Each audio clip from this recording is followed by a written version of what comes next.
The capture of a trench during World War I was a momentous event, often marking a significant shift in the front lines. However, what followed was a challenging process of consolidation, fortification, and preparation for the inevitable counterattacks. This article provides a glimpse into the life of soldiers after they successfully captured an enemy trench. By securing the newly acquired position, mopping up operations. After the initial assault and successful capture of a trench, soldiers would engage in what was known as mopping up operations. This involved clearing out any remaining enemy soldiers or pockets of resistance within the captured trench. Establishing defensive perimeters. Once the trench was cleared of immediate threats, soldiers had to quickly establish a defensive perimeter. This involved setting up barricades, constructing sandbags, and fortifying positions to repel potential counterattacks. 2. Salvaging and resupply. The gathering spoils of war. Capturing an enemy trench often yielded valuable resources. Soldiers would scour the newly acquired position for weapons, ammunition, supplies, and equipment left behind by the retreating enemy. Replenishing supplies. Reinforcements and supply lines would work tirelessly to provide the newly captured trench with fresh rations, ammunition,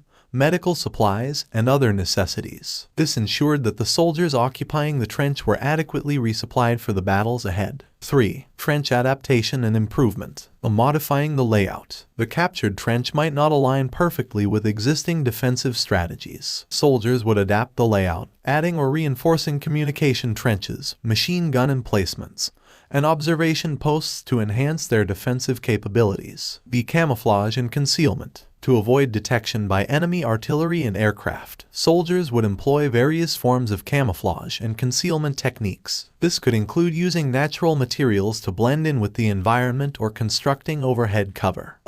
Medical care and aid stations. Establishing aid posts. Medical personnel would set up aid posts within the captured trench to provide immediate care to wounded soldiers. These posts would be equipped with basic medical supplies and staffed by medics and field doctors. Evacuation of the wounded. More seriously wounded soldiers would be evacuated from the trench to field hospitals located further behind the lines. This ensured they received the necessary medical attention and treatment for their injuries. Communication and coordination. Establishing communication lines. Captured trenches needed to maintain clear communication with the larger command structure. Soldiers would lay communication lines, including telephone wires and runner routes, to facilitate timely exchanges of information.